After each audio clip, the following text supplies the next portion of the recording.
বেশ কিছুদিন আগের একটি ঘটনা এবং খুবই আলোচিত একটি ঘটনা, শরীফ ওসমান হাদি যে গুলিবিদ্ধ হলেন। এই সময় আমরা কি মবের কিছু ঘটনা দেখতে পেলাম ঢাকা ৮ আসনকে কেন্দ্র করে? দেখুন, ৫ তারিখের পরে অত্যন্ত সূক্ষ্মভাবে কিছু ন্যারেটিভ বাংলাদেশের মানুষের সামনে এবং শিক্ষা প্রতিষ্ঠানে নিয়ে এসেছে একটি বিশেষ দল এবং তার ছাত্র সংগঠন। এবং এই ওসমান হাদির যে ঘটনাটি আপনি বললেন, এত বড় একটি চাঞ্চল্যকর ঘটনা যেখানে ঘটেছে এবং যেটি আমি মনে করি ওসমান হাদির পরে যে গুলি হয়েছে এই মুহূর্তে বাংলাদেশের সার্বভৌমত্বের উপর একটি আঘাত। সেই ঘটনার স্পষ্ট তদন্ত এবং দোষীদেরকে গ্রেফতার করার দিকে মনোযোগ দেয়া আইনশৃঙ্খলা বাহিনীর এবং জাতিগতভাবে আমাদের দরকার ছিল। অত্যন্ত দায়িত্বশীল জায়গায় থেকে একটি দলের আমির এবং ঢাকা বিশ্ববিদ্যালয়ের ভিপি তারা ওই মুহূর্তে সামাজিক যোগাযোগ মাধ্যমে স্ট্যাটাস দিয়ে পরিস্থিতিকে ঘোলাটে করেছেন। তো নতুন এবং ফিরে আসা গ্রাহকদের জন্য নগদে চলছে ক্যাশব্যাক সহ প্রতিদিন হাজারো উপহার জেতার সুযোগ। হবে আশা আর ফেরা, সারপ্রাইজ সেরা।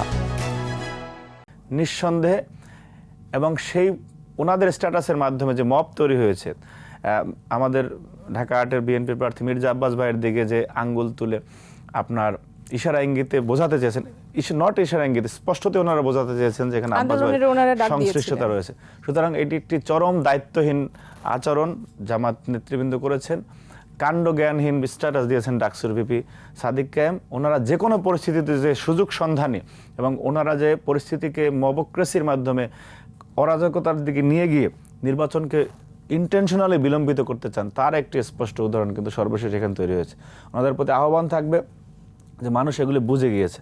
আজকে যদি ওই ঘটনা না ঘটতো তাহলে ওই ৮-৯ ঘন্টার ভিতরে ওসমান হাদির যারা গুলি করেছে তারা কিন্তু বর্ডার পার হতো না, পার হতে পারতো না। তাৎক্ষণিকভাবে যদি তাদের ছবি প্রকাশ করা যেত এবং সম্মিলিতভাবে যদি মানুষ নিঃসন্দেহে যদি পুলিশ বলতো যে বর্ডারগুলি এভাবে পার হতে পারে, তাহলে মনোযোগটা ওদিকে থাকতো, তারা গ্রেপ্তার হয়ে যেত।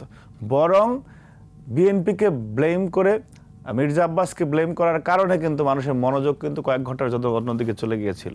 পরবর্তীতে তারা আবার সেটি স্ট্যাটাস দিয়ে দুঃখ প্রকাশ করেছে, এডিট করেছে।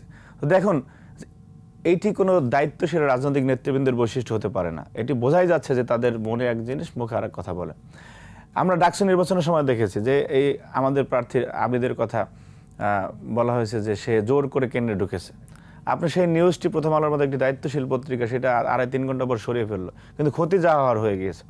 সুতরাং এইরকম বাংলাদেশকে এই যারা ওই দিন স্ট্যাটাসটা দিলেন বারবার ক্ষতির দিকে ওনারা যদি নিয়ে যান তাহলে ওনারা জনগণচ্যুত হয়ে যাবেন বলে আমি মনে করি। এবং সাধারণ মানুষ ওনাদেরকে যে ওনাদের প্রতি যে যতটুকু আস্থায় ছিল না কেন সেটি ওনাদের উপর থাকবে বলে আমি মনে করছি না।